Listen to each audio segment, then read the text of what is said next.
you don't need a lot of success, and you can practice permaculture badly and still be so far ahead of where you previously were. Hi everyone, welcome to another video. Today is a bit unusual show for this channel because today I'm with special guests. I met Adam recently because he commented on some of my videos, and I've looked at his channel and I felt like he has so much to share. So I've decided to get in touch. Adam, welcome to the show. Tell me a bit about yourself and why did you name your channel this way? And we're going to show your channel name just in a bit on the screen so Okay. everyone can see. All right. Thank you, Eva. Everyone, hello. My name is Adam. My channel name is Twig and Root. The name is something my wife and I came up with. We brainstormed a few different ideas, and we kind of liked that playful language of da, da, da. And it was almost like writing a song. And so we threw around the word branch, a few different things related to burning firewood, because that's how we heat our home in the winter. And we would gather up these really small branches after storms. We call them twigs. So twig and root, because my primary focus, what I'm trying to learn the most about with my channel and educate other people, is plant propagation. Taking one plant and making 1,000. I love it so much. And the reason being why is so far I've been only buying plants from nursery. I've been planting, fruit trees, some essential stuff really. And my budget is getting really tight. So yeah, I need to start propagating plants as you do. In relation to gathering twigs for heating your home, when I watch homesteading channels, like almost everyone has a wood stove. And I think it's so profound and so rooted in the culture in the United States. Would you like to comment on that? Yeah, so there's a handful of things I would love to unpack. So many people in America have a wood stove and they use that for heat. That is very true, but I live in the eastern part of the US. Is very, very hot. It is so rare to have a wood stove, but it's what I grew up with, just because my father, had that sort of mindset of this is a way you can have, and this may get to political, you can have some freedom from government. You can take charge more of your own life. You have more responsibility for yourself. That was sort of his mindset. And then a few other things is I have a very small home and it takes a very small amount of wood, and my cold season is not that long. Yeah. So I work normal jobs, and this past winter I was working at a factory, and every day I would bring home a pallet and I would take that apart, and then that's how we heated our home. So that was something that was going to be taken to a landfill. So now I get heat, and I get to take the charcoal, I get to put that in the garden, and it has tremendous beneficial bacteria move into that mixture. There's a lot of compounding effect of having a wood stove. It's not for everybody. It's definitely labor intensive. And from my research, I would say if you lived in a colder climate, if it's going to stay cold, it does not here. I can't think of what they're called, a rocket stove. I mean, you can have the smallest amount of wood, and once the fire goes out, you have heat for another day or longer in some cases. Yeah, they are so beautiful. They made them out of like mud, and there's like a heating bench attached to them. Amazing. Yeah, and you can start small and work your way up to that, but just most of it is what your channel is doing, and what I aspire to do is just to educate people that there are all these alternatives out there. You can start researching yourself and see what's a good fit for you, for your family, for your location. I mean, that's kind of the permaculture way. Like, does this fit in my particular context? And I'm remembering something now that you said earlier. I wanted to thank you for supporting those plant nurseries and buying from them, because that's something that I hope to become, is a provider of plants. I think if you're practicing permaculture, it's inevitable you will become a plant nursery in the future. Because once you get it rolling, the amount of plant material that you can create is so substantial. It starts to compound on itself. Year 5, year 6, year 7, you have so many plants, you will give them away or sell them if you want to have a business.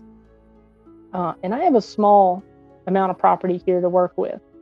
So I am testing a ton of things out, and very, very soon I will have too many plants, which is kind of a crazy problem to have, a good problem to have. In terms of propagating your own plants, you've mentioned about your vision of creating a nursery, or are you already running a nursery?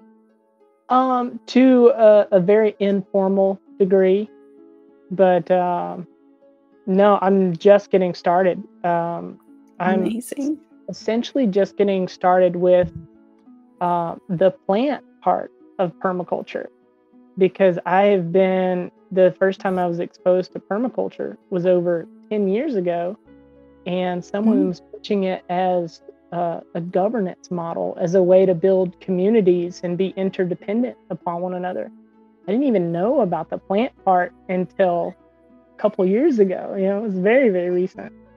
How did you get started even? Like how did you start to practice permaculture on your property? And what really inspired you to do it? And have you encountered any challenges? Challenges for sure. There's a ton of those present. I don't think anyone can avoid that. As far as propagating, the way that I initiated my experimenting, I'll say, is through cutting. It is one of the easiest ways to duplicate plants. So you want to take the newest growth off of a plant. Shrubs are really good for this. That first year growth, it'll be a different color than the bottom portion of the plant. Just cut a section off of it. See if I can find it on the counter, about like that. And stick it in the ground. And you can take 50 cuttings, 100 cuttings from one shrub and go to all the corners of your property. And it's a lottery. You want to see if it works here, see if it works there, put it near water, put it in a dry spot. Don't pay attention to them. Come back in a year, 2 years, what succeeded, and then you kind of review. So I've been doing that review process with so much before I went through a course of trying things out. My vision was different. I was not focused on producing food or plants, but I would do something, or a walkway, or a beautification, or a rock wall. And I didn't know the function that a rock wall could have, of having all these little predatory creatures in there, and it's like nature's pest control. I didn't know any of that. I just thought it was cool. I loved working with rock. So I would not know what I was doing, stack a bunch of rocks up and say, oh, what's gravity do to it if I put too much of a lean on the wall? And so I've always kind of had that review process built into my nature. Since taking a permaculture course, I have this beautiful framework that it organizes my mind, and it's so calming and keeps me on track. Now I can't stop thinking about plants. I want to keep experimenting. Wow, incredible. So in the beginning, you developed different abilities and you had like natural curiosity to do stuff, but permaculture principles and framework got you basically organized.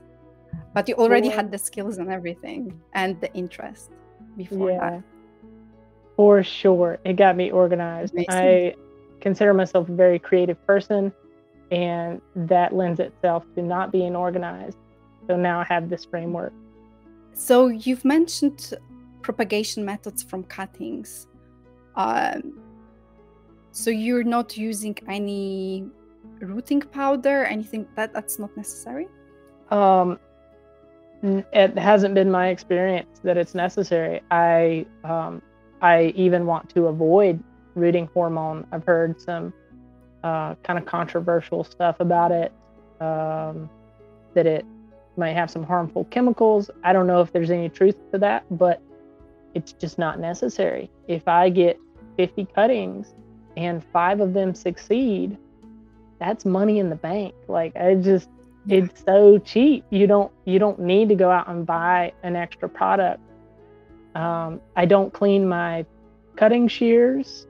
All of these things that people say you have to do, I really want to encourage your audience to a healthy degree, challenge that, because I'm doing a whole bunch of stuff on my property that everyone said I couldn't do.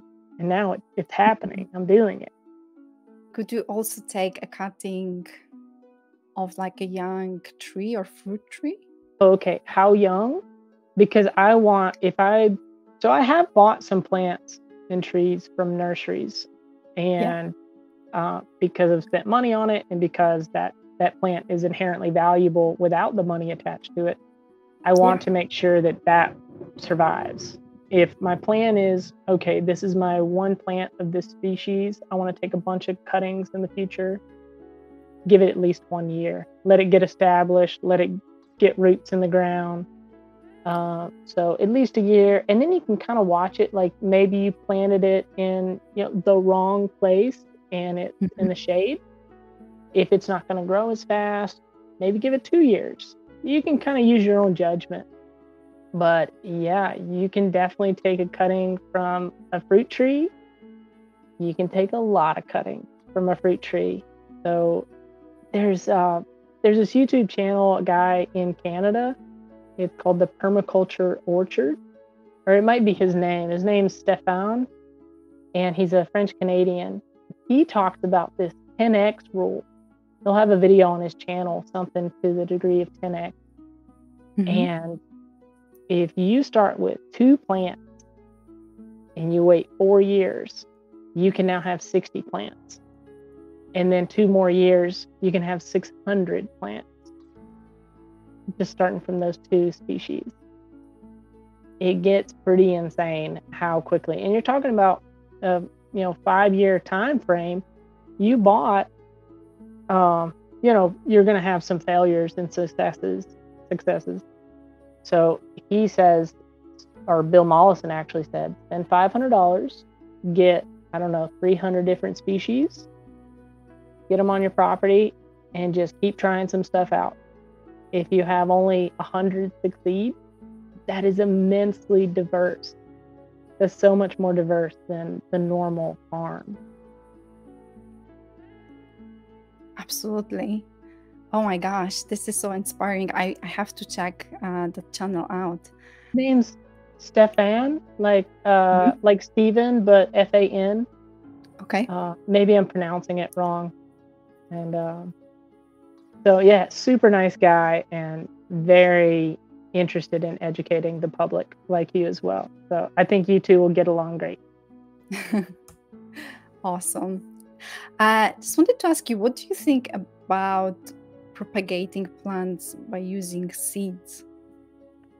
Yeah, that's a very affordable method.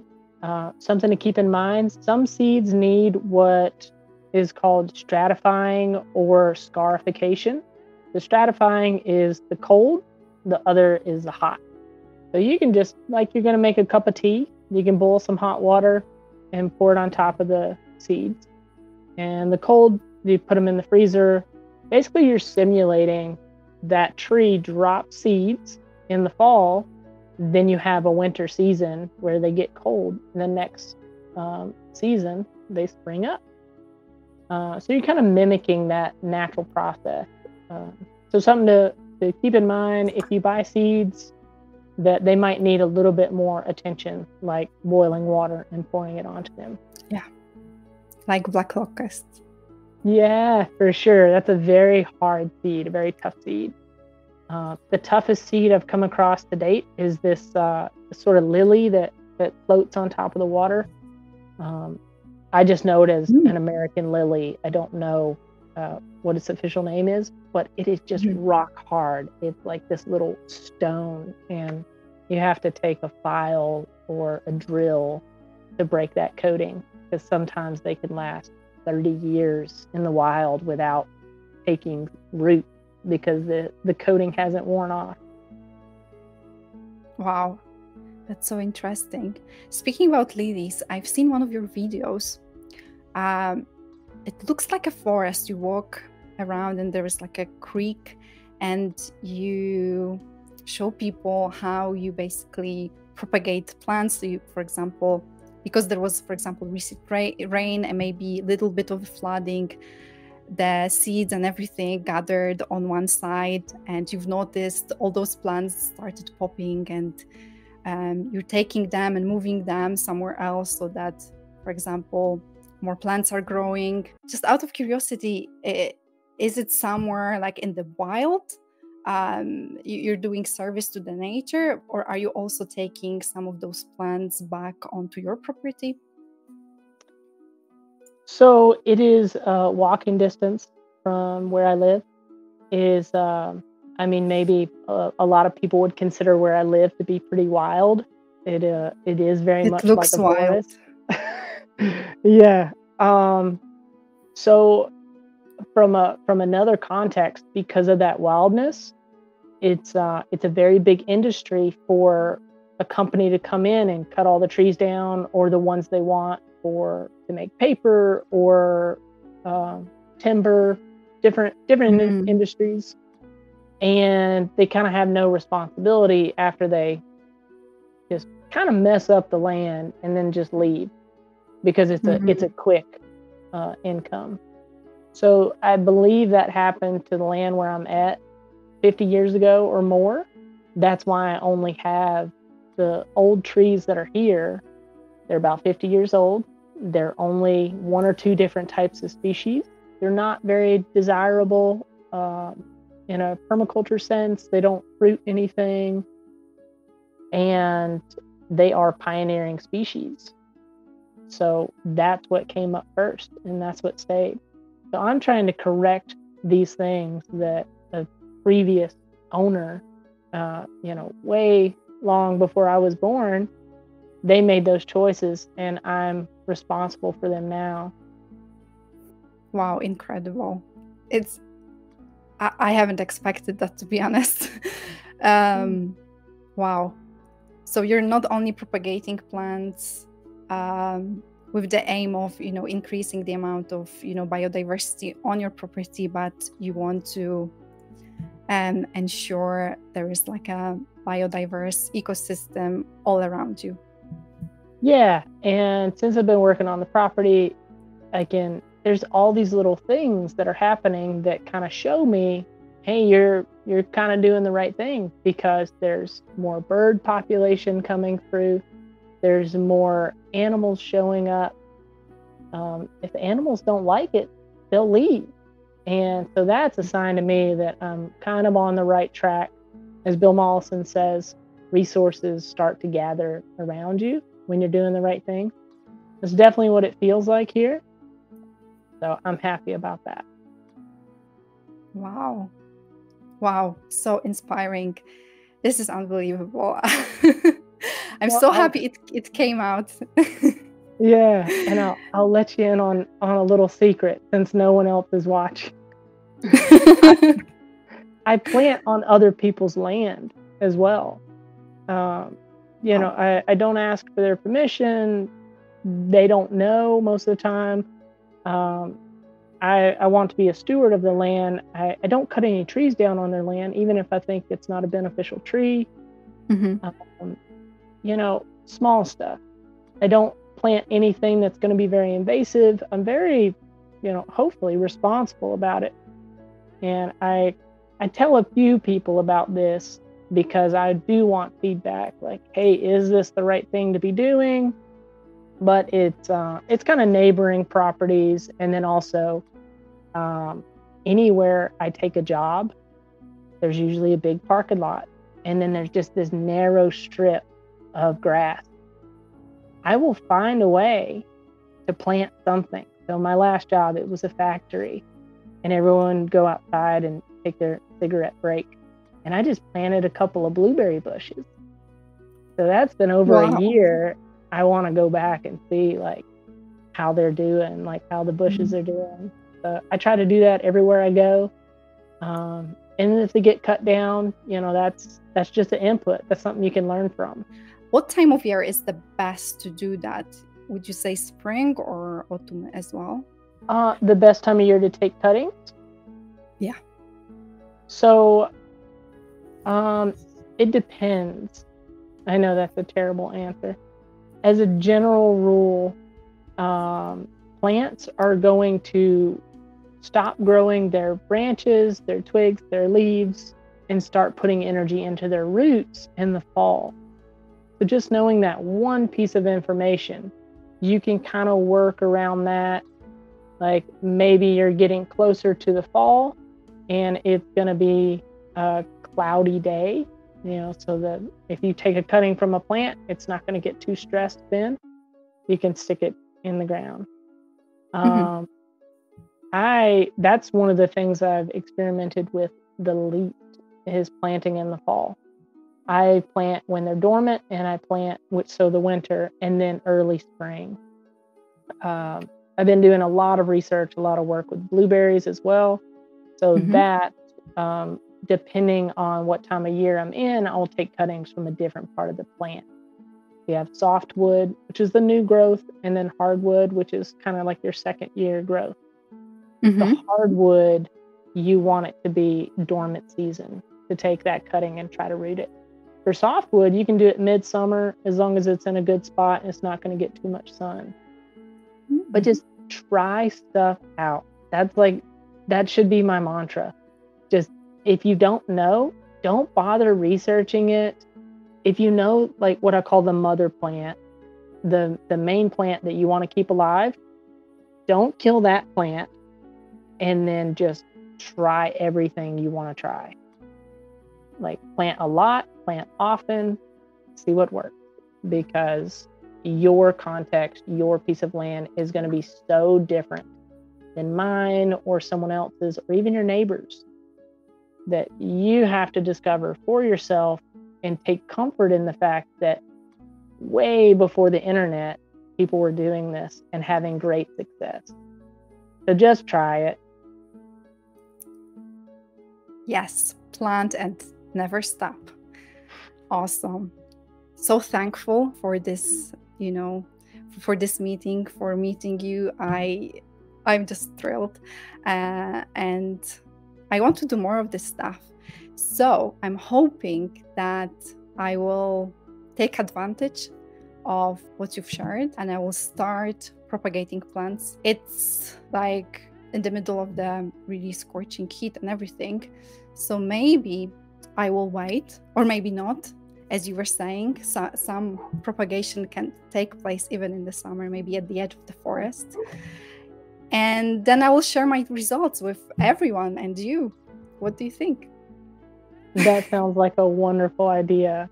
So I would make some recommendations. Make it easy on yourself. Okay. Choose the species that have a high likelihood of success. Anything in the willow family, currants, which hardly anybody in the US knows what a currant is. There's a whole history on that because we prioritized the lumber industry. So they wanted pine trees. There's a particular pest that got on currants that would kill the pines. So they killed all the currants to keep the pines, and Europe made the opposite choice. They took down the relatively small amount of pines to keep the currants. So fun little history fact. Wow. So now hardly anybody in the US knows what a black currant, a red currant, a gooseberry, they don't know those things. So that's one of the things I'm hoping to do with my property is I want a berry paradise. I want people to come try stuff they've never tried. And they're easy to grow here. So that makes it easy. So you're in zone 8, right? Pretty much. Yeah. It's there's some wiggle room. A good example is just north of me, maybe a 30-minute drive. I met a gentleman that is successfully growing avocados and these other very tropical species that we're not supposed to be growing here. And he's having them. Outside? Yeah. So it's not my style. He puts in a lot of effort and has a lot of success, but he slowly hardens the tree to the coldness of this area over the course of 4 years. So one thing I want to do as my property gets a little further developed is make this, let's see if I can find the camera, a half moon shape of rocks on the hillside, and then put the tree in there. And those rocks will heat up as the sun hits it. So I want to, get an avocado in this place where it's not supposed to grow. That's something I will be doing to help with the citrus trees, because in the various nurseries, they told us that where we live, we're on 650-meter altitude, and we sometimes get frost. I mean, maybe just a few days in a year, and citruses are like quite susceptible to like cold and wind, and it's really windy on our property. And they say, just don't take it. Just why? And we're like, no, we just want to try.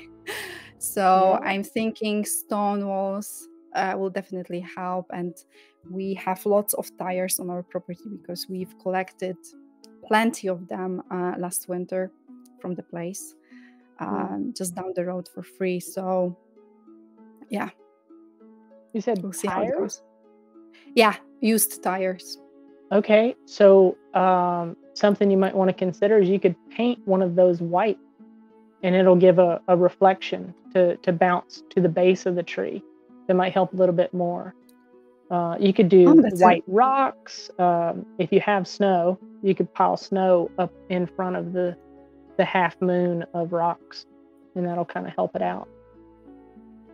Yeah, we sometimes get snow, maybe 1 or 2 weeks a year, but maybe once every 12 years here. Oh, really? It's so rare. Yeah. Wow. Well, and my wife's from Alaska, so they get snow all the time. So we always talk about the differences in geography and climate. So. Yeah. Wow. Really interesting. Okay. White tires will suit our landscape better, because I can't look at the black tires anymore because there's so many of them. We put them in places where wild oaks start popping up just by itself. And when we are cutting the grass, we don't want to cut the oaks, so when the tire is there, it just protects the plant. Wow. So yeah. Have you faced like any drawbacks, any like something that like really discouraged you at any point, or have you mostly had like success? Ooh. I don't know how accurate this is. What came to mind is I'm rocking on a 2% success rate. Everything else has been failure. 2%? Yeah, which is kind of the beauty, because if you watch my channel or just us talking, you can see that I'm really happy about what's happened and what is the success. You don't need a lot of success, and you can practice permaculture badly and still be so far ahead of where you previously were. Sorry, I get emotional. So you can be so far ahead of where you previously were. As far as setbacks, not related to anything in my control. So I could, plan better. I could not try as many experiments. Maybe try using rooting hormone. I could compromise on a few things and have a higher level of success. But it's not necessary. Some other things outside of my control definitely been challenging. I have inputs coming onto the property I have no control over.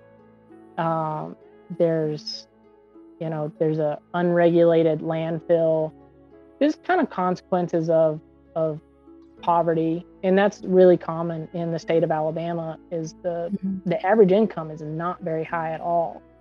And most people just kind of keep to themselves. So you don't really know what people are doing, but people just dump their trash, like, and it's uphill from my property. So when it rains, I have to deal with that. But again, that's a part of the responsibility thing. And I'm essentially living on this property for free. It's just a very small property. It's family land. If you're in a different situation and you were dealing with that and you had the money, I would say move. Like, you set yourself up for success. Don't deal with that if you don't have to. But I'm choosing to deal with it. And there's tons of water issues that the road, the highway, they built the infrastructure for the road and nothing else was prioritized. So there's a lot of water coming through a culvert. It floods onto the land. I've done a lot of work the past 3 years and it's so much better. And there is hope. Like, you can work around these seemingly monumental events. And you just have like the social aspect of sometimes your neighbor doesn't like things looking weedy or kind of wild looking, and I love that. So I'll have people come cut the grass and they don't know what's a weed, what's a grass, or what's a honey locust tree. So I think it was 3 or 4 days ago, somebody cut down like $30 worth of little first year trees I got from a nursery. That's something you have to deal with. If you need to sign up for it fully and say, anything that can happen, there's a solution. That's it. That's my little rant. Wow. I kind of know what you mean. We bought like a really cheap property because it's not flat, right? It's not easy to cultivate, but people drive those machines on really steep landscape, Yeah, it's snowboarding. And the topsoil is there's no topsoil, basically. There is no life in the soil, and our neighbors cut all the seedlings and all the little trees. So hopefully a happy note eventually, but a little bit of a sad note is that's exactly what I was doing before I was educated. I was cutting the grass, not because I wanted to, because that's just how I was told to manage the property. Yeah. I was just listening to someone else. And I wanted to make this note of, if you just allow, you don't have to put a lot of effort into something, especially if you're getting started and you don't really know, and maybe you want to take a PDC course and you haven't yet. You can have so much success just allowing things. Like, if something wants to grow, let it grow. Yeah. And, to your point earlier about people driving tractors on steep land and causing erosion, I look all the time to the Greening the Desert project. And if they can bring that piece of land to the lush oasis that it is now, there's no mistake I can make on my property that can't be reversed. So do what you can when you can, and know that so many people are also working on this problem. So have hope. That's my message. Yes, have hope and don't stress and don't worry. You can't make it worse. Yeah. It's hard not to worry. I get it, because I worry all the time. But I write these things down and I review them when I feel sad. Yeah, reflection. Just reflecting on the progress, like overall progress. You might not be happy about what's happened last week or last month, but when you take the whole perspective and what's been going on in the past year or two, it's really difficult to remain sad, I think. Yeah. And you can, once you start to understand this sort of X-ray vision that you get, you can see, okay, I've now set it up for the water to be diverted. You can kind of project it into the future and say, wow, I could just do nothing for the next 4 years and it's still going to be this like beautiful accomplishment, because things will happen if you just set up the base infrastructure. Yes. Absolutely. It takes time in the beginning, but eventually it all works out. Would you like to take one more question, maybe? Yeah, of course. How do you think individuals could support and contribute to the growth of permaculture movement? Ooh, my initial reaction is educate yourself. If you're not going to be a practitioner, if the idea of getting dirt on your hands bothers you, that's not a problem. The primary issue that I'm seeing and witnessing is so many people are not educated, just on some of the basics. And there is such an ingrained thing in so many different societies that this is how we've always done it. So the education bit is challenging for me to try to educate people, because a lot of people don't want to hear it. They don't want to be told they're wrong. Yeah. So if someone's listening to this and they are on the path to just educating themselves, not trying to change the world, don't change other people's minds, just ask, like, am I doing the right thing? Is there a better way? I think that's like, it just starts to take off if so many more people. I have this like rule in my head, just 2%, just be 2% better, just learn 2% more. It's not that big of an ask. You can do 2%. So educate yourself. That's the answer. Wow. Thank you so much, Adam. It was so inspiring. Thank you so much for all your videos. And everybody, you should visit Twig and Root YouTube channel. It's here on the screen. So make sure to visit and like Adam's videos. And yeah, and if you're doing something on your property, don't be afraid to share. Don't be afraid to make your first video, because it could be valuable to other people as well. Thank you, Adam. Thank you, Eva.